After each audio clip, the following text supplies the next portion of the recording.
ప్రస్తుతం మన ముందు ఖట్టర్ కార్యకర్త అయినటువంటి బీజేపీ కార్యకర్త తన నియోజకవర్గంలో బీజేపీ జెండా ప్రతి ఇంటి మీద ఒక దృఢ సంకల్పంతో పనిచేస్తున్నటువంటి నిఖార్స్ అయినటువంటి కార్యకర్త.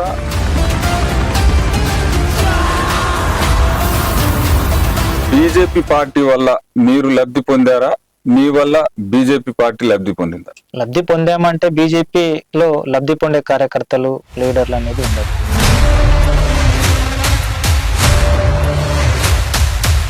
భారతీయ జనతా పార్టీ అనేది ఈ దేశ గౌరవం నిలపాలి, స్వార్థం చూసుకోదు, దేశం కోసమే స్వార్థం చూపిస్తుంది తప్ప.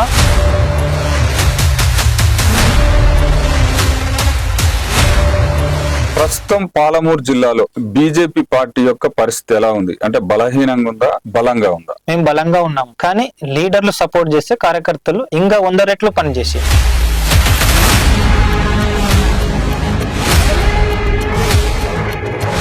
మీ ఉద్దేశం ప్రకారం తెలంగాణలో బీజేపీ తరపున సీఎం ఎవరైతే బాగుంటారు? అది రాష్ట్ర కమిటీ కాదు, దేశ కమిటీ నిర్ణయిస్తారు, జాతీయ కమిటీ నిర్ణయిస్తారు. అంటే మీ ఆలోచన, అంటే మీకు మీ మనసులో ఎవరో ఒకరు విజన్ ఉంటది కదా. ఒకే తాటి మీదకి రాకపోవడం వల్లనే బీజేపీ అధికారంలోకి రావట్లేదు అనేసి రాజా సింగ్ అయితే స్టేట్మెంట్ చేస్తుండ్రు. దీన్ని ఏకీభవిస్తారా? ఏకీభవిస్తారు. బండి సంజయ్ కొడుకు ఫోక్సో కేసు నమోదైంది, అరెస్ట్ కూడా కావడం జరిగింది. ఉప్పు చేసిరో మనకు తెలియదు, చట్టం తన పని తాను తీసుకుంటుంది.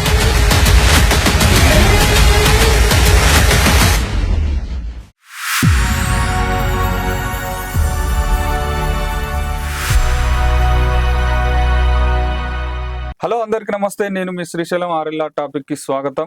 ప్రస్తుతం మన ముందు ఖట్టర్ కార్యకర్త అయినటువంటి బీజేపీ కార్యకర్త, 15 సంవత్సరాల నుంచి అహర్నిశలు కృషి చేస్తున్నటువంటి పాలమూరు ముద్దుబిడ్డ, తన నియోజకవర్గంలో బీజేపీ జెండా ప్రతి ఇంటి మీద, ప్రతి గడప మీద ఎగరవేయాలనేటటువంటి ఒక దృఢ సంకల్పంతో పనిచేస్తున్నటువంటి ఒక నిఖార్స్ అయినటువంటి కార్యకర్త. అతను ఎవరో కాదు, భానుచందర్ రెడ్డి మన ముందున్నారు. వారి మాటల్లోనే అసలు బీజేపీ పార్టీ యొక్క పరిస్థితులు ఏంది, తను 2011లో జాయిన్ అయినప్పుడు పరిస్థితులు ఎలా ఉన్నాయి అనేటటువంటి విషయాలు తెలుసుకునే ప్రయత్నం చేద్దాం. నమస్తే అన్న. నమస్తే. జై శ్రీరామ్. జై శ్రీరామ్. అన్న, మీ యొక్క ప్రయాణం అంటే బీజేపీ పార్టీతోని ప్రయాణం ఎప్పుడు కొనసాగింది? మీరు ఎక్కడి నుంచి వచ్చారు? మన ఆడియన్స్ కోసం చెప్పండి ఒకసారి. జై శ్రీరామ్ అందరికి. జై శ్రీరామ్. తెలంగాణ ప్రజలకు తెలియాల్సిన విషయం, నేను కొత్తకోట్ల పెరిగాను. కొత్తకోటలో పెరిగినప్పుడు బీజేపీ నాకు పరిచయం అయింది. అప్పుడు తెలంగాణ ఉద్యమం ఉర్రూతలూగుతుంది. ఓకే. ఆ రోజుల్లో నాకు తెలిసిన వ్యక్తి రాజేందర్ రెడ్డి గారు, ఇప్పుడు మండల్ ప్రెసిడెంట్, అతను కొత్తకోట మండల్ ప్రెసిడెంట్ రాజేందర్ రెడ్డి గారు. ఆయన నాయకత్వంలో నేను ఆ కొత్తకోటలో నా స్నేహితులని ఒక 8 మందిని జాయిన్ చేయడం జరిగింది. ఇప్పుడు ఆ జాయిన్ చేసిన బాబుల్లో గిట మొన్న కౌన్సిలర్గా ఓడిపోయాడు చిన్న అని. ఆ బాబు విద్యానగర్ కర్నీలో 12వ వార్డు 10వ వార్డు, ఆ బాబు మొన్న 2nd ప్లేస్లో ఓడిపోవడం జరిగింది. ఆ విధంగా నా ప్రయాణం మొదలైంది. తర్వాత నా సొంత మండలం బుత్పూర్ కరవేన విలేజ్, అక్కడొచ్చి నా ఊర్లో భారతీయ జనతా పార్టీ ఉండాలి, జెండా ఉండాలి, గెలవలేము, జెండా ఉండాలి, రాబోయే రోజుల్లో గెలవచ్చు, నాతో పాటు 10 మందిని తయారు చేసుకుందాం అనే కాన్సెప్ట్ తోటి బాలాజీ అనే ఒక కార్యకర్త తోటి ఎన్ఎం శ్రీనివాసరెడ్డి గారి నాయకత్వంలో జాయిన్ చేయించి విలేజ్లో 10-15 మంది కార్యకర్తలు, 20 మంది కార్యకర్తలు, అలా అలా అలా అలా ఈ రోజు వరకు నా ప్రయాణం సాగుతుంది. ఓకే. అంటే మరి బీజేపీ పార్టీ వల్ల మీరు లబ్ధి పొందారా? మీ వల్ల బీజేపీ పార్టీ లబ్ధి పొందిందా? లబ్ధి పొందామంటే బీజేపీలో లబ్ధి పొందే కార్యకర్తలు, లీడర్లు అనేది ఉండదు. దేశం, ధర్మం, న్యాయం, ఈ మా కాన్సెప్ట్. ఓకే. ఎందుకంటే భారతదేశానికి ఒక గ్రౌండ్ ఆఫ్, మనకంటూ ఒక సిద్ధాంతం, ప్రపంచ దేశాలు అనేక దేశాలు ఉన్నాయి, కానీ భారతదేశం ఒక సంపన్నమైన దేశం, అభివృద్ధి చెందుతున్న దేశం. ఈ భారతీయ జనతా పార్టీ అనేది ఈ దేశ గౌరవం నిలపాలి, స్వార్థం చూసుకోదు, దేశం కోసమే స్వార్థం చూపిస్తుంది తప్ప వ్యక్తుల కోసం స్వార్థం చూపించుకోదు అనే కాన్సెప్ట్ మా సీనియర్లు మాకు ఇచ్చిన గైడెన్స్. ఆ విధంగానే మేము ముందుకు పోతున్నాం తప్ప ఏం లేదు. ప్రస్తుతం పాలమూరు జిల్లాలో బీజేపీ పార్టీ యొక్క పరిస్థితి ఎలా ఉంది? అంటే బలహీనంగా ఉందా, బలంగా ఉందా? మేము బలంగా ఉన్నాము, కానీ లీడర్లు సపోర్ట్ చేస్తే కార్యకర్తలు ఇంకా 100 రెట్లు పనిచేసి ఎనర్జీగా పనిచేసి ఎంపీటీసీలు, సింగిల్ విండోస్, సర్పంచ్లు, ఎంపీటీసీలు, చైర్మన్లను గెలుచుకునే అవకాశాలు ఉంటాయి. మెయిన్ చెట్టుకు నీరు పోయాలి, నీరు పోస్తేనే చెట్టు పెరుగుతుంది. చెట్టు వేసినాము దీనిలో పోయింది చెట్టు పెరుగుతుందా? పెరగదు. కానీ మీ చెట్టుకు మాకు నీళ్ళు పోయాలి, నీళ్ళు పోస్తేనే దానికి పిండి పెట్టి నీళ్ళు వస్తేనే పైకి లేదు. అలాంటి కార్యకర్తలు గ్రోత్ రావాలి, కార్యకర్తలు గ్రోత్ రావాలంటే లీడర్లు సపోర్ట్ చేయాలి. అంటే కార్యకర్తలు కష్టపడడానికి అహర్నిశలైనా సిద్ధంగా ఉన్నారు, కానీ పార్టీ నాయకులే కరెక్ట్ కార్యకర్తలకు సపోర్ట్ చేయట్లేరు అనేది మీ ఉద్దేశమా? ఉద్దేశం లీడర్లు సపోర్ట్ చేస్తే పార్టీ ఎందుకు డెవలప్ కాదు? 100% టికెట్ వస్తే నేను సపోర్ట్ చేస్తా అనడం కాదు, టికెట్ రాకున్నా పార్టీ కోసం పనిచేస్తాం మేము కార్యకర్తలు. ఆ విధంగా లీడర్లు గిట్ట సపోర్ట్ చేయాలి. సపోర్ట్ చేయడం వల్లనే పార్టీ డెవలప్ అవుతుంది, అధికారంలోకి వస్తుంది. ఊరికి 40 మంది కార్యకర్తలు ఉంటే 100% భారతీయ జనతా పార్టీ అధికారంలోకి వస్తుంది. ఊరికి 4 బూతులు ఉంటాయి, బూత్కు 10 మంది కార్యకర్తలను పెట్టుకున్నా 10 మంది కార్యకర్తలు 50 హౌజెస్ ప్లెజ్ చేసుకొని ముందుకు సాగితే అధికారంలోకి వస్తాం. అంటే తెలంగాణలో గ్రౌండ్ లెవెల్లో బీజేపీ పార్టీ బలంగా లేదనేది అయితే చాలా మంది చెప్తున్నమాట. దీన్ని మీరు ఏకీభవిస్తారా? Bharatiya Janata party ground level ఉంది అన్న. బండి సంజయ్ గారు అధ్యక్ష పీఠం మొదలు పెట్టినప్పటి నుంచి 100% ఉంది. తెలియని వాళ్ళకి బీజేపీ పార్టీ తెలిసిపోయింది. బీజేపీ అంటే చదువుకున్న వాళ్ళకే తెలుసు. అప్పుడు సైకిల్ గుర్తు అంటే తెలుసు, చేయి గుర్తు అంటే తెలుసు, పువ్వు గుర్తు అంటే ఎవరు తెలియదు. బండి సంజయ్ గారి నాయకత్వంలో ప్రతి పల్లెకు భారతీయ జనతా పార్టీ కమలం పువ్వు గుర్తు ఇది, నరేంద్ర మోడీ, వాజ్పేయి, లాల్ కృష్ణ అద్వానీలు అప్పుడు నడిపించిర్రు, ఇప్పుడు వీళ్ళ తరం వచ్చింది అనేది చాలా మందికి అర్థమైపోయింది. తెలంగాణ రాష్ట్రంలో బీజేపీ రాష్ట్ర అధ్యక్షునిగా బండి సంజయ్ని తొలగించినాక బీజేపీ గ్రాఫ్ మొత్తం పడిపోయింది అనొచ్చా? పడిపోయింది. ఎందుకంటే మనం అనుకున్నాం కింగ్ మేకర్ అవుదాం అనుకున్నాం. బండి సంజయ్ గారి నాయకత్వంలో ఉండే అవకాశం, ఇంటెలిజెన్స్ నివేదికలు కానీ ప్రతి ఊర్లో, నా ఊర్లో అయితే బండి సంజయ్ గారిని పక్కకు పెట్టినాక చాలా మంది కార్యకర్తలు నర్వస్ అయిపోయిండ్రు. ఆ ఓటు బ్యాంక్ అంతా కాంగ్రెస్ వైపు పోయింది. అంటే బీజేపీ అధిష్టానం అసలు ఏం ఆలోచించింది? 2023 ఎన్నికలను ఒకసారి పరిశీలిస్తే 100% బీజేపీనే మొత్తం, అవసరమైతే బీజేపీ గవర్నమెంట్ ఫామ్ చేస్తుందేమో అనే విధంగా అంత గ్రాఫ్ పెరిగింది. హఠాత్తుగా ఒక 2 months లోనే మొత్తం తలకిందులు అయిపోయింది పరిస్థితి. అంటే దానికి కారణం ఏంటంటారు? అది హైకమాండ్ ఏం ఆలోచించిందో, రాష్ట్ర నాయకులు ఏం ఆలోచించారో, అంత తొందరలో అధ్యక్షుని గారిని మార్చడం అయితే చాలా 2 నెలలు ఉంది ఎలక్షన్, 2 నెలలు 3 నెలలు ఎలక్షన్ల ప్రెసిడెంట్ మార్చడం కరెక్ట్ అయిన పద్ధతి కాదు, నా వ్యక్తిగతమైన అభిప్రాయం. అయితే ఇంకొకటి, బీజేపీ పార్టీకి మంచి హైప్ తీసుకొచ్చిన పర్సన్ ఎవరు అంటే రాజగోపాల్ రెడ్డి అని చెప్పొచ్చు. ఎందుకు అని అంటే ఆ మునుగోడు ఉప ఎన్నిక యావత్ భారతదేశం మొత్తం మునుగోడు ఉప ఎన్నిక పైన దృష్టి పెట్టే విధంగా చేయగలిగాడు. కాకపోతే మరి పార్టీలో పోటీ చేసి ఓడిపోయినాక అతన్ని బీజేపీ పార్టీ కరెక్ట్ యూజ్ చేసుకోలేదు, నా యొక్క సేవలను కరెక్ట్ వినియోగించుకోకపోవడం వల్లనే నేను తప్పుకుంటున్నా అనేసి కూడా స్టేట్మెంట్ ఇవ్వడం జరిగింది. దీన్ని మీరు సమర్థిస్తారా? సమర్థిస్తున్నా. రాజగోపాల్ రెడ్డి గారు వ్యక్తిగతంగా మంచి లీడరు, పార్టీ పరంగా గిట్ట ఒక పార్టీని నమ్ముకున్నదనుకో ఆ పార్టీ కార్యకర్తలకు 100 రెట్లు పనిచేసే వ్యక్తి, ఆ ప్రజలకు పనిచేసే వ్యక్తి. కాబట్టి అతను ఓటమి లేకుండా గెలుస్తున్నాడు. పార్టీ ఆ రోజు ఆయనని ఒక స్థానం ఇచ్చి, రాజగోపాల్ రెడ్డి గారు నల్గొండ చూసుకోండి, ఖమ్మం చూసుకోండి, వరంగల్ చూసుకోండి, చుట్టుపక్కల ఉన్న ప్రాంతాలను చూసుకోండి, మీకు మేము సపోర్ట్గా ఉంటాం అని ఒక్క ఆర్డర్ ఇస్తే సెంట్రల్ నుంచి రాష్ట్ర నాయకులు సపోర్ట్ చేస్తే కంపల్సరీ రాజగోపాల్ రెడ్డి ఇదే పార్టీలో ఉండేవాడు. మీరు అన్నట్టు పిప్ కేజీకి వచ్చింది కదా, 100% మనం కింగ్ మేకర్ అయ్యేవాళ్ళం ఆ 2023 ఎలక్షన్లో. అంటే మనకు బీజేపీలో బండి సంజయ్ లాంటి ఫైరింగ్ ఉన్న లీడరు రాజగోపాల్ రెడ్డి అనొచ్చా? అనొచ్చు, దాంట్లో సందేహం ఏం లేదు. అతని దగ్గర సబ్జెక్ట్ ఉంది, ఎంపీగా చేసిండు, అతని దగ్గర సబ్జెక్ట్ ఉంది. అతను మా పాలమూరు రంగయ్య ప్రాజెక్ట్ లో కాంట్రాక్టర్ రాజగోపాల్ రెడ్డి సార్. వ్యక్తిగతంగా చాలా మందికి ఆదుకున్నాడు. నాకే ఒక ట్రాక్టర్ లీజ్కి పెట్టుకొని నాకే నెలకు 22,000 జీతం ఇచ్చిండు. అతను చేన్లు ఎండిపోతుండే నీళ్ళు ఇచ్చిండు, ఊరికి నీళ్లు సప్లై చేసి. నీళ్లు లేదు అప్పుడు, ఊర్లో నీళ్లు లేవు.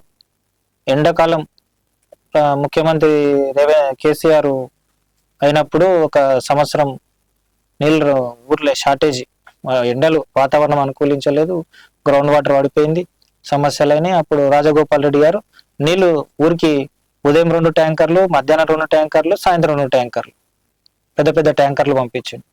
రైతులకి ఇట్లా చేనులు ఎండిపోతుంటే కనీసం తినడానికన్నా ఒక 4 మళ్ళు బతకనని చెప్పి ఎంతో మందికి నీళ్లు పంపించిండు రాజగోపాల్ రెడ్డి గారు.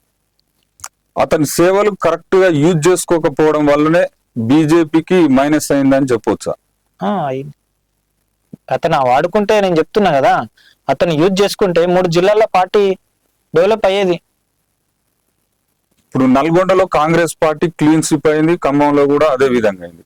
అంటే అలాంటి పరిస్థితి ఈ రాజగోపాల్ రెడ్డి బీజేపీలో ఉంటే ఎక్స్పెక్ట్ చేసే అవకాశం ఉండేనా? 100% ఎక్స్పెక్ట్ చేస్తుంటే. అతను ఉంటే వరంగల్ అయినా కానుకొని ఉంది, ఖమ్మం అయినా కానుకొని ఉంది. కాబట్టి ఆయన పాత స్నేహితులు అందరూ కట్టర్ బీజేపీ వాళ్ళందరూ కమిట్మెంట్ తీసుకొని ముందుకు తీసుకెళ్ళిపోయేవాళ్ళు. కట్టర్ బీజేపీ వాళ్ళకైతే బీజేపీ రావాలనే కాన్సెప్ట్ ఉంటది. ఆ 2 ప్లస్ అయితే 2 అవుతుంది. 2 అయినప్పుడు అధికారంలోకి వచ్చేవాళ్ళం, కింగ్ మేకర్ అయ్యేవాళ్ళం మేము 2023లో. బండి సంజయ్ గారిని తీసి పక్కన పెట్టడంలో మా మైనస్ అయిపోయింది. అయితే ఇక్కడ తెలంగాణ రాష్ట్ర రాజకీయాల్లో బీజేపీ పార్టీ సామాన్యులకు టికెట్లు ఇవ్వదు, ఓన్లీ ధనవంతులకే టికెట్లు ఇస్తుంది అనేది ఒక అపవాదం ఉంది. దానిపైన మీ కామెంట్. ఇప్పుడు సోషల్ మీడియాలో, ఫేస్బుక్లలో మనం చూస్తున్నాం రోజు బీహార్ ఎలక్షన్లు, పశ్చిమ బెంగాల్ ఎలక్షన్లు, కేరళ ఎలక్షన్లు, మహారాష్ట్ర ఎలక్షన్లు, ఒరిస్సా ఎలక్షన్లు చూసినాం, మధ్యప్రదేశ్ ఎలక్షన్లు, ఉత్తరప్రదేశ్ ఎలక్షన్లు. అక్కడ BJP state president and national president వాళ్ళు ఏమో నాకు తెలియదు. నార్త్లో రోజు సోషల్ మీడియాలో చూస్తున్నాం, పేదవాళ్ళకి టికెట్లు ఇచ్చాం. మనం బెంగాల్లో చూసినాం, అంట్లు దోమే వాళ్ళకు టికెట్ ఇస్తే ఎమ్మెల్యే గెలిచింది ఆమె అంట. మనం చూస్తూనే ఉన్నాం. కానీ తెలంగాణలో గిట్ట ఆ విధంగా అవకాశం వస్తే సగటు పేదవానికి ఒక 10 టికెట్లు ఇస్తామనే రాష్ట్ర కమిటీ నిర్ణయించి, ఇది చాలా 100% క్వశ్చన్ ఇది. ఓకే, పేదవాళ్ళకు 10 టికెట్లు ఇచ్చింది అనుకో, గ్రాఫ్ పెరుగుతుంది. ధనవంతులకి ఇవ్వాలి, ధనవంతుడైనా సేవ చేస్తాడు, పేదవాడైనా సేవ చేస్తాడు. పేదవానికి ఆశ ఉండదు, ఇంకా ఉరుకు రన్నింగ్ తో సేవ చేస్తాడు అతను. పేదవాళ్ళకి టికెట్లు ఇస్తే ఏమీ నష్టం లేదు. కట్టర్ బీజేపీగా సామాన్యులకు ఏ విధంగా అయితే బీజేపీ కోసం కష్టపడరు, ఒక 10 టికెట్లు ఇస్తే ఏమవుతుంది? ఏం కాదు. అది ఆలోచించాలి BJP state president, state committee మొత్తం. కొన్ని నియోజకవర్గాలు నిర్ణయించాలి, వాళ్ళకు పార్టీ సపోర్ట్ చేయాలి. మేమున్నాం, ఒక పేదవానికి టికెట్ ఇవ్వాలని నిర్ణయించినాం, పేదవాడి గిట రాజ్యాధికారం చెలాయించాలనేది ఉండాలని మా సంకల్పం.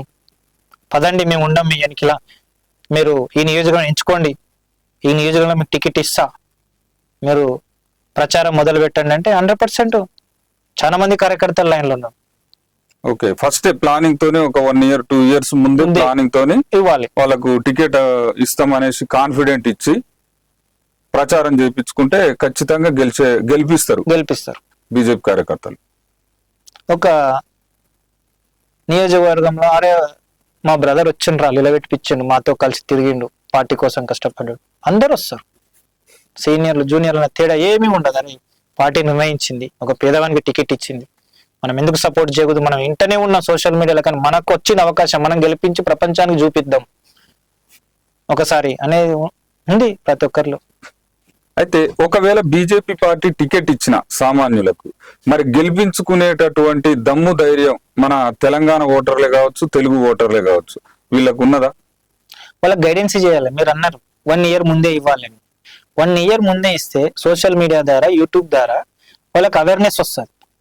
రోజుకు ఒక 2 ఊర్లు ఆ లీడర్కి, స్టేట్ ప్రెసిడెంట్ గారు, పార్టీ రాష్ట్ర కమిటీ సపోర్ట్ చేసి ఆర్థికంగా అన్ని విధాలుగా సపోర్ట్ చేస్తే రోజు 4 ఊర్లు తిరిగి నేను ఒక పేదవాడికి ఒక భారతీయ జనతా పార్టీ కార్యకర్తగా మేము ముందుకొచ్చా, నేను ఇది చేయబోతున్నా, ఈ ప్రాంతంలో ఇవి లేవు, వైద్య సదుపాయాలు లేవు, వెటర్నరీ పశు ఆసుపత్రులు లేవు, రోడ్డు వ్యవస్థ లేదు, సడాక్ యోజన పథకం దుర్వినియోగం అవుతుంది, సడాక్ లేపిస్తా, రోడ్లు లేపిస్తా, రోడ్లు లేపిస్తా, ఇలాంటివి గ్రాఫ్ ఆ యువకుల్లో ఉంటది, బ్రెయిన్ లో ఉంటది. 1 year ముందు నుంచి ప్రచారం చేసుకుంటే ఏ ఊరికి ఏం చేయాలి అనేది కార్యకర్తలు ప్రజలు నిర్ణయిస్తారు. అరే పేదవాడు, నా ఇంటి పేదవాడు వచ్చిండ్రు అబ్బాయి, నేను వేస్తా ఓటు.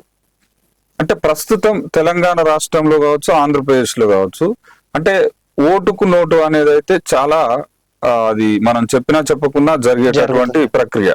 మరి అటువంటి సిచ్యువేషన్ లో సామాన్యులకు ఓట్లేసి గెలిపిస్తారా ఈ ప్రజలు? అంటే సామాన్యుడైతే పైసలు పంచలేరు. మరి అలాంటప్పుడు గెలిపించే పరిస్థితి ఉన్నదా అనేది ఇక్కడ ప్రశ్న.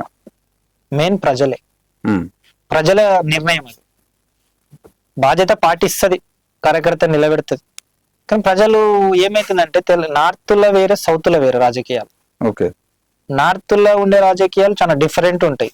సిద్ధాంతం కోసం కష్టపడే వాళ్ళు ఉంటారు. ఈడ కలుషితమైపోయినాయి.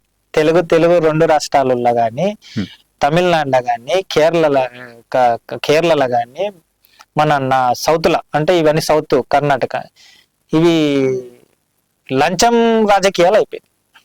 నాకేమిస్తావు అనే రాజకీయాలు అయినాయి. ఎందుకంటే మేము 2-3 ఎలక్షన్స్ చేసినాం గ్రౌండ్ లో. నాకేమిస్తావు పటేల్, నాకేమిస్తావు పటేల్.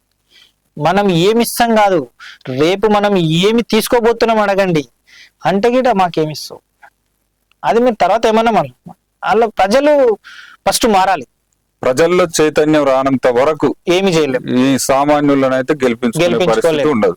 తమిళనాడులో ఎంతో కొంత బెటరే, విజయ్ గారి నాయకత్వంలో మొన్న చాలా రెవల్యూషన్ వచ్చింది తమిళనాడు ఓటర్. ఈ 60 సంవత్సరాలు ఒక ఎత్తు, ఇప్పుడు ఒక మొన్న 2026 ఎన్నికలు ఒక ఎత్తు. కానీ మరి అలాంటి పరిస్థితి మనం తెలంగాణలో చూడొచ్చు అంటే అది నగాలన ఏం చేయాలో తెలుసలేదు. పరిస్థితులు వేరే ఉన్నాయి ఇక్కడ కలుషితమైపోయినాయి రాజకీయాలు. ఆ లీడర్లే ఆ విధంగా తయారు చేసిన పోటాపోటీ. ఏమొస్తుంది ఆ రాజకీయాలు అర్థం కావట్లేదు. కోట్లు గుమ్మరిస్తున్నారు. కోట్లు గుమ్మరించడం వల్ల ఎంతవరకు వాళ్ళ కుటుంబాలు లాస్ అవుతారు, లీడర్ల కుటుంబాలు. లాస్ట్కి ఏం చేస్తున్నారు, టెన్షన్ లేని అడ్డదారులు దొక్కి సంపాదించుకోవాల్సిన పరిస్థితి వస్తుంది. ప్రజలకు సున్నా టోపీ. ప్రజలకు ఏమొస్తుంది, ఏమి వస్తలేదు. రైతు బంధు, నోటు తప్ప. అది అర్థమైతలేదు వాళ్ళకు. పెట్టిన స్కీమ్లను ప్రతి ఇంటికి ఏం పోవు, ఇంపాసిబుల్, అట్లా ఎవరికి సాధ్యం కాదు, అర్హులైన వారికే పోతుంది. కాబట్టి మనం లంచం తీసుకోకపోతే ప్రతి ఇంటికి న్యాయం జరుగుతుంది, నా కాన్సెప్ట్. ఓకే, ఇప్పుడు పాలమూరు అన్నారు కాబట్టి మహబూబ్ నగర్ ఎంపీగా డికే అరుణ గారి యొక్క పరిపాలన ఎలా ఉంది, అభివృద్ధి పనులు ఏ విధంగా చేస్తున్నది? పర్వాలేదు. నేషనల్ స్కూల్స్ తెచ్చారు, మొన్న క్రీడలు పెట్టించారు, సడక్ యోజన కింద వచ్చే రోడ్లు శాంక్షన్ చేస్తున్నారు, మున్సిపాలిటీల నిధులు వస్తున్నాయి, ప్రజలకు వివరిస్తారు ఈ నిధులు నేను తెచ్చిన ఇట్లా ఉంది. ఇంటిగ్రేషన్ స్కూల్స్ వచ్చి సెంట్రల్ స్కూల్స్ వచ్చినాయి, ఇంకా కొన్ని సైనిక్ స్కూల్ గిట్ట వస్తుందని మొన్న ప్రెస్ మీట్ లో చెప్పినట్టున్నారు. వస్తుంది, చేస్తున్నారు ఆమెకు సాధ్యమైనంత వరకు. అంటే డికే అరుణను ఎందుకు గెలిపించామా అని బీజేపీ కార్యకర్తలు మదన పడిన సందర్భం ఎప్పుడైనా కనబడిందా? ప్రతి ఒక్కరిలో ఉంటది. ఎందుకంటే ఇన్ని రోజులు జనరల్ మేము మోసినాం, మాకు టికెట్ ఇవ్వబ్బా, మొన్న వచ్చిన ఆమెకి ఇచ్చినారు అని ప్రతి ఒక్కరికి ఉంటది, మదన పడతారు అందరూ. కానీ మోడీ యొక్క గ్రాఫ్ తోటి ఈ దేశానికి ఒకటి కావాలి, ఈ దేశానికి మోడీ కావాలి, ఈ దేశానికి మోడీ కావాలి, ఈ దేశానికి రక్షణ మోడే, ఇంకెవరు కనపడట్లేదు. కాబట్టి ఆ గ్రాఫ్ లో డికే అరుణ గారి గిట గెలుపు సాధ్యమైంది. అంటే రేపు 2029 ఎన్నికల్లో తన చరిష్మాని ఉపయోగించే అవకాశం ఉండొచ్చా డికే అరుణ? ఈ భారతదేశంలో ఎవరి చరిష్మాలు నడవవు ఇప్పుడున్న పరిస్థితుల్లో. ఒకటే చరిష్మా ఈ దేశానికి మోడీ కనిపిస్తుంది, ఏమీ లేదు. మనం ఎగ్జాంపుల్ ప్రపంచ దేశాలు చూస్తున్నాం. ఈ రోజు ప్రపంచ దేశాలు, చిన్న చిన్న దేశాలు గిట్ట మన గైడెన్స్ తీసుకోవడానికి మోడీ దగ్గరకు వస్తారు ఎలా డెవలప్ చేయాలని. ఇక్కడ మీ ఉద్దేశం ప్రకారం తెలంగాణలో బీజేపీ తరఫున సీఎం ఎవరైతే బాగుంటారు? అది రాష్ట్ర కమిటీ కాదు, దేశ కమిటీ నిర్ణయిస్తారు, జాతీయ కమిటీ నిర్ణయిస్తారు. అంటే మీ ఆలోచన, అంటే మీకు మీ మనసులో ఎవరో ఒకరు విజన్ ఉంటది కదా. విజన్ అంటే ఇప్పుడు అందరు తెలివైన వాళ్ళే ఉన్నారు, ఎవరిని చెప్తాం చెప్పు. అందరు తెలివైన, మైక్ ఇస్తే చాలు ప్రతి ఒక్క గడగడ మాట్లాడించే వ్యక్తులే ఉన్నారు. ఇప్పుడు ఇక్కడ ట్విస్ట్ ఏంటంటే అందరు తెలివైన వాళ్ళు, విజ్ఞావంతులు, చాలా ఎడ్యుకేటెడ్ పర్సన్సే ఉన్నారు, బీజేపీలో ఉన్నారు. కానీ ఒకే తాటి మీదకి రాకపోవడం వల్లనే బీజేపీ అధికారంలోకి రావట్లేదు అనేసి రాజా సింగ్ అయితే స్టేట్మెంట్ చేస్తుండ్రు. దీన్ని ఏకీభవిస్తుంది. అందరికి తెలివి ఉన్నప్పుడు ఏకతాటి మనకి ఎందుకు వస్తారు? నాది నేనే చూపించుకుంటా, నీది నువ్వు చూపించుకుంటావు. అదే పరిస్థితి అయింది ఇప్పుడు. రఘునందన్ రావు గారు ఎంత చక్కగా మాట్లాడతారు, అరవింద్ గారు కానీ, మహేశ్వర్ రెడ్డి ఇప్పుడు పక్ష నేత ఆయనని మంచిగా మాట్లాడతాడు. మహేశ్వర్ రెడ్డి కానీ, పాయల్ శంకర్ గారు చాలా మంచిగా మాట్లాడతాడు అసెంబ్లీలో. ఆయన కామారెడ్డి ఎమ్మెల్యే కానీ ప్రతి ఒక్కరు మంచిగా మాట్లాడేటోళ్ళే ఉన్నారు. అదే వాళ్ళంతా వాళ్ళు కమిట్మెంట్ తీసుకొని మనం ఇట్లా పోదామని వాళ్ళే మాట్లాడుకోవాలి. మేమంత పెద్ద లీడర్లం కాదు కాబట్టి వాళ్ళే మాట్లాడుకోవాలి, మాకు గైడెన్స్ ఇవ్వాలి. ఏది ఏమైనా తెలంగాణలో బీజేపీ కార్యకర్తలు అయితే ఒక స్టాండ్ మీద ఉన్నారు, కానీ నాయకులు మాత్రం స్టాండ్ మీద ఉండట్లే అనేదే మీ అభిప్రాయం? అవును, కింది స్థాయి అందరు కమిట్మెంట్లు ఉన్నారు. ఎస్ఆర్ అధికారంలోకి బీజేపీ తీసుకురావాలి అని వచ్చే ఎలక్షన్లకు కంకణం కట్టుకొని ఉన్నారు. మొన్న సికింద్రాబాద్ ఎలక్షన్లే, సికింద్రాబాద్ పెరగ్రౌండ్ మీటింగే దీనికి ఉదాహరణ. చాలా మంచిగా సక్సెస్ఫుల్ అయింది. మనము కాంగ్రెస్ గవర్నమెంట్ అధికారంలోకి వచ్చినా గిట్ట మనం ఎమ్మెల్సీలు గెలుచుకున్నాం.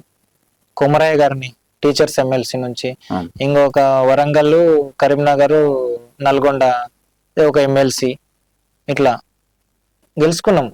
కాంగ్రెస్ అధికారంలోకి వచ్చినాక గిట్ట వాళ్ళు ఓడిపోయినరు. ఇప్పుడు బీజేపీ పార్టీలో మహిళలకు ఎటువంటి ప్రాధాన్యత ఉంటుంది? నేను దగ్గరుండి చూసిన, మహిళలకు చాలా గౌరవం ఉంటది.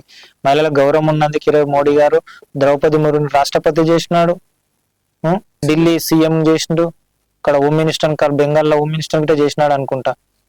మంచి గౌరవం ఉంది. ఎందుకు లేదు? మహిళలకు రిజర్వేషన్ ఇవ్వాలనే డీలిమిటేషన్ పెట్టిండు. సౌత్ వాళ్ళు ఒప్పుకోలేదు, నార్త్ వాళ్ళు ఒప్పుకొని సౌత్ వాళ్ళు ఒప్పుకోలేదు. మన దురదృష్టం, మళ్ళీ మొన్న 12 తారీఖు నుంచి మన జనగణన స్టార్ట్ అయింది. మన అదృష్టం లేకుంటే ఈ మొన్న పార్లమెంటు సమావేశాలు డీలిమిటేషన్ అయిపోతుండే, ఎవరు నియోజకవర్గాలు పంచుకుంటే ఎలక్షన్ 3 వచ్చేసినట్టు కనిపిస్తున్నాయి తెలంగాణ. అనవసరంగా ఇదైపోయింది. మంచిగా ఉంది. అయితే ఇక్కడ ఎక్స్పోస్ట్ లో ఒక వీడియో చూశాను. ఒక బీజేపీ కార్యకర్త, మహిళా కార్యకర్త ఏమంటున్నారు అంటే, ఖచ్చితంగా మహిళలకు ఎక్కువ ఉన్నత పదవులు రావాలంటే కమిట్మెంట్ ఖచ్చితంగా అడుగుతారు. అందులో భాగంగానే మాజీ రాష్ట్ర అధ్యక్షుడు కూడా కమిట్మెంట్ అడగడం జరిగింది. అట్లా ఒప్పుకోకపోవడం వల్లనే మొత్తం తొక్కేస్తున్నారు, నా ఎదుగుదలకు అడ్డంకిగా మారింది అనే విధంగా ఆమె స్టేట్మెంట్ ఇచ్చారు. దీనిపైన మీ కామెంట్? అవన్నీ ఉత్తమ మాటలు, పడరాని వాళ్ళు ఎన్నో చెప్తుంటారు. నేను 15 సంవత్సరాలు పార్టీకి దగ్గరుండి చూసిన. ఇప్పుడు నేను స్టేట్ ఆఫీస్ గిట్ట అప్పుడప్పుడు పోతుంటా, నిలబడుతుంటా, వస్తుంటా. అలాంటివి ఏమీ లేదు. మహిళలకు చాలా ప్రెస్ మీట్లు పెట్టుకుంటారు, మహిళలు చాలా అవకాశంగానే పార్టీని వాడుకుంటారు. అవన్నీ అబద్ధాల మాటలు అవన్నీ. ఆమె ఏ విధంగా ఆలోచించి పడిరాగా మాట్లాడిందో ఎట్లనో తెలియదు. ఖచ్చితంగా బీజేపీ పార్టీలో మహిళలకు 100% ప్రాధాన్యత ఇస్తారు, మహిళలకు రెస్పెక్ట్ ఉంటది అనేసి అంటారా? మహిళలకు రెస్పెక్ట్ ఉండడం వల్ల నిర్మలా సీతారామన్ గారికి ఆర్థిక మంత్రి ఇచ్చిండు. ఇది 2వ సారి. ఒక కుటుంబాన్ని ఒక మహిళ ఏ విధంగా పోషించుకోగలుగుతుంది, ఆ కుటుంబం యొక్క ఆర్థిక లావాదేవీలు ఏ విధంగా చూసుకుంటుందో ఆ అనుభవం ఆమెకు ఉంటది, ఈ దేశాన్ని చూసుకుంటది అనే ఒక కాన్సెప్ట్ తోటి మోడీ గారు ఆర్థిక మంత్రి ఇచ్చారు 2 పర్యాయాలు. ఇప్పుడు నడుస్తుంది. ఎందుకు? గౌరవం ఉన్నందుకే కదా ఇచ్చింది. అరుణ్ జైట్లీ గారు పోయినాక ఆమెకే ఇచ్చారు. మంచి గౌరవం ఉంది. ప్రస్తుతం మన తెలంగాణ రాష్ట్రంలో బండి సంజయ్ కొడుకు కేసు గురించి అయితే చాలా చర్చ జరుగుతుంది సోషల్ మీడియాలో. ఆల్రెడీ ఫోక్సో కేసు నమోదైంది, అరెస్ట్ కూడా కావడం జరిగింది. దీనిపైన మీ స్పందన? తప్పు చేసిండ్రో ఉప్పు చేసిరో మనకు తెలియదు. చట్టం తన పని తాను చూసుకుంటా. చట్టం ఇప్పుడు కోర్టులో ఉంది, అది మనం మాట్లాడడానికి అవకాశం లేదు. కోర్టు చూసుకుంటుంది అదంతా. చివరగా ఒక ప్రశ్న, తెలంగాణ రాష్ట్రంలో బీజేపీ 2028లో వచ్చే అవకాశం ఉన్నదంటారా? ఉంది, కంపల్సరీ ఉంది. ఎలాంటి సమస్యలు లేదు దీంట్లో. అంటే ఎలా చెప్తున్నారు అంత కాన్ఫిడెంట్ గా? ఇక్కడ సిచ్యువేషన్ ఏంటంటే, మన రాజా సింగ్ గారు చెప్పేది ఏంటంటే, అసలు బీజేపీ నాయకులలోనే సమన్వయం లేదు, అసలు అధికారంలో వచ్చే అవకాశమే లేని పరిస్థితి కనపడుతున్నది అనేసి తను అంటున్నాడు. సమన్వయం అయ్యిండ్రు, ఈ మధ్యలో సమన్వయం అయ్యిండ్రు. మంచి ఫలితాలు వస్తున్నాయి, రిజల్ట్స్ వస్తున్నాయి, ప్రెస్ మీట్లు పెడుతున్నారు, వస్తున్నారు. ఏమైతుంది నెక్స్ట్ ఉద్యమాలు తీసుకోవాలి కాంగ్రెస్ ప్రభుత్వం మీద, ఇచ్చిన హామీలు నెరవేర్చకపోవడం దాని మీద అందరు కలిసి ఒక యుద్ధ తీసుకున్నదనుకో, పోరాటాలు తీసుకున్నదనుకో 100% ప్రజల్లోకి వెళ్ళిపోతాము.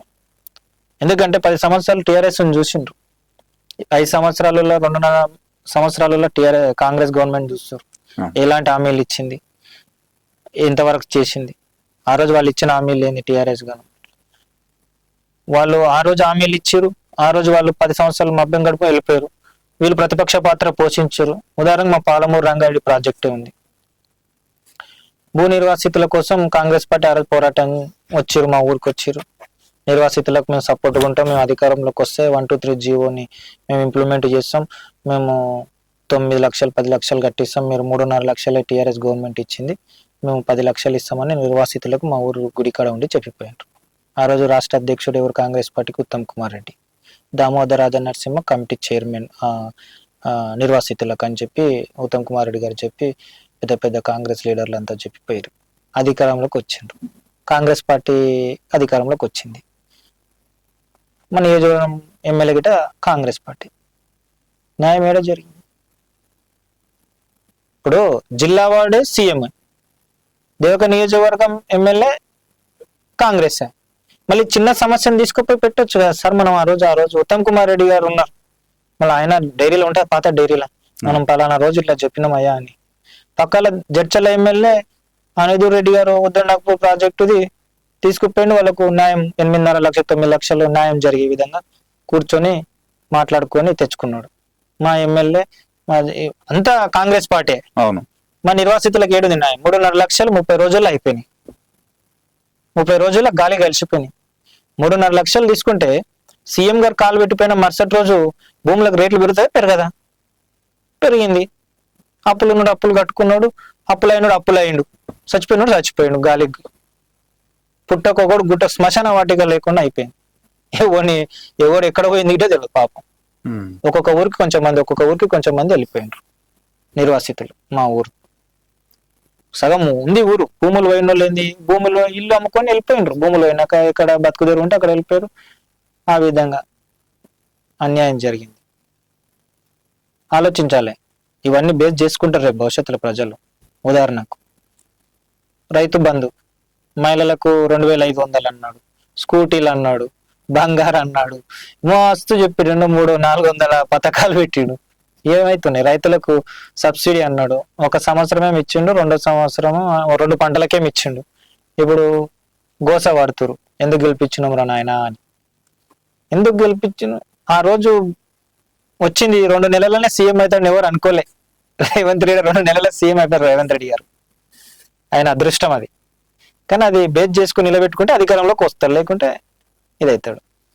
మాకున్న ఈ అవకాశాలు ఇవన్నీ ప్రజలకు చెప్తాం, మేము చెప్పి మేము అధికారంలోకి వచ్చడానికి ప్రయత్నం చేస్తాం. టీఆర్ఎస్ది అయిపోయింది, 10 సంవత్సరాలు చేసి ప్రజలకు అర్థమైపోయింది. 10 సంవత్సరాలు నేను చూసినామయ్యా, 5 సంవత్సరాలని ఒక్కసారి బీజేపీకి ఇస్తామనే అవకాశం ఉంది, ప్రజల్లో ఉంది. లాస్ట్ ఇయరే ఉండే, మిస్ అయిపోయింది. అది ఇప్పుడు సద్వినియోగం చేసుకుంటాం మేము వచ్చే ఎలక్షన్లకు. ఓకే, థ్యాంక్ యూ అన్న, థ్యాంక్ యూ సో మచ్. చూశారు కదా భానుచందర్ రెడ్డి గారి విశ్లేషణ. బీజేపీ పార్టీ 2028లో తప్పకుండా అధికారంలోకి వస్తుంది అనేసి కుండ బద్దలు కొట్టినట్టు చెప్తున్నటువంటి సందర్భం అయితే చూశారు కదా. ఈ యొక్క విశ్లేషణ పైన మీ యొక్క అభిప్రాయాన్ని ఖచ్చితంగా కామెంట్ లో పొందుపరచండి, షేర్ చేయండి, లైక్ చేయండి, కామెంట్ పెట్టండి. Thank you so much. RLR TV వాళ్ళు నన్ను పిలిచి ఈ ఇంటర్వ్యూ తీసుకున్నందుకు ధన్యవాదాలు. ఈ వాయిస్ అందరికీ షేర్ కావాలి, నా కార్యకర్తలకు షేర్ అయ్యి ఉత్సాహంతో పనిచేయాలి కార్యకర్తలని నేను కోరుకుంటాను. Thank you. ధన్యవాదాలు. జై శ్రీరామ్.